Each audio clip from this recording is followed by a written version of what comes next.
Chris and I are talking about the TechCon conference, which is a conference we attended, I think, last year and did some interviews. And I've been now to several. I'm on the planning committee, but Chris, you're on the planning committee. You are a TechCon conference and expo lover. So I want to ask you, just talk about past conferences. What do you value about them? I value is that there are a lot of conferences that are focused on engineering and some that are maybe focused on operations, but many fewer in that. But one of the things TechCon does is it merges engineering and design with operational issues, okay? Particularly looking at equipment and monitoring systems, which is a key part of asset management, right? You want to be able to do that. And this is a one conference where you actually talk about those things, right? You talk about monitors and transformer monitors and breaker monitors and what's going on and how do you incorporate those things into your overall reliability and asset management strategy.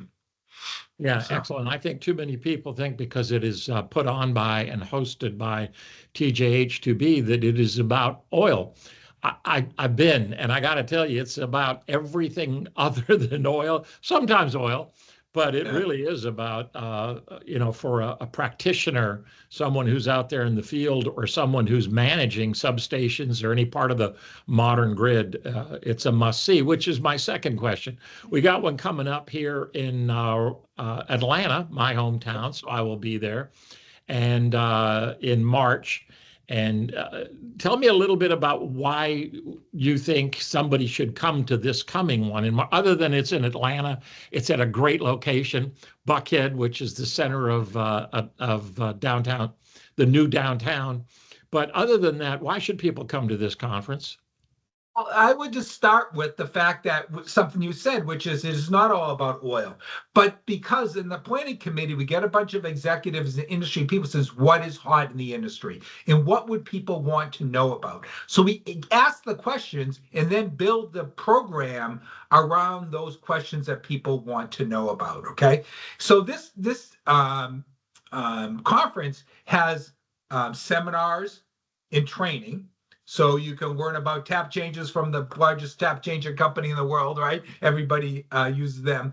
But at the same time, Jim McIver is going to talk about transformer designs. Now, he has 40 years of experience at Siemens about designing transformers, right? He's a transformer designer from forever.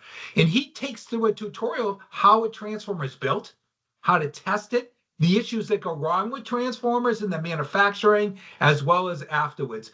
And I've taken this course because I learned so much about it. It's amazing what he imparts this wisdom on you. And you can go there and get 40 years of experience from a guy who designed transformers that I don't know how else you get that. I mean, I don't know where else you get that type of thing. So you get some of that practical experience. And then what we do is we build a bunch of panels that are mostly executive panels, right?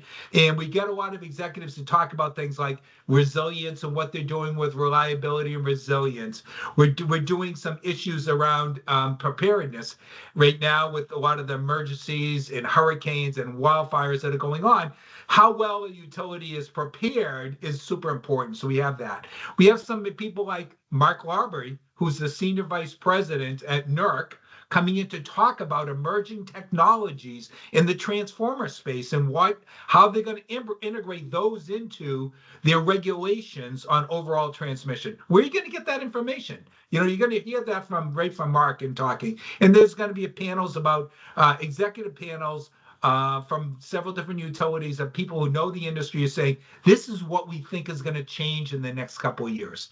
And that type of knowledge, this is where you get that type of knowledge, is in those situations. And the last point I'll make is that at this conference, because of the uniqueness of the company putting it on, they have data that nobody else has. For example, they have found out that the transformer failure rate of transformers on wind farms is higher than what you would expect.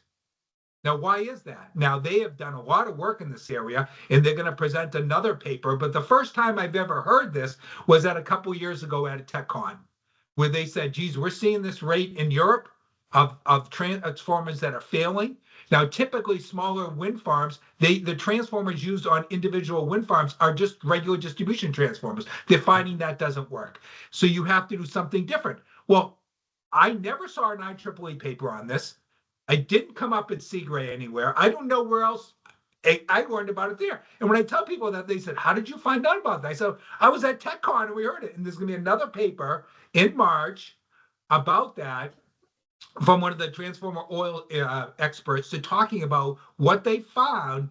More and more we're finding this out. Now I'm starting to see in some of the technical issues people talking about this. But if you have wind farms or you're connecting to wind farms, you should know about this type of thing. Right. Well, that you bring up the last question. I told you it was two. It's going to be three. Who should come? Talk about Yeah. the role of and who should be coming to this conference from a utility, say.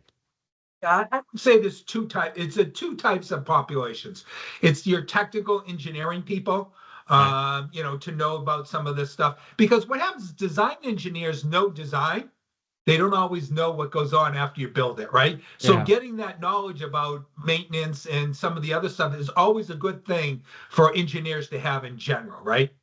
And then the second part is your people who maintain your equipment, right? So this is substation maintenance, either engineers or senior technicians that do relay testing or do transformer testing, those type of people, or people who repair LTCs or those type of things. So you got the maintenance component and you have a design component. It really is, there's something in for everyone, and either side can learn something from the other side.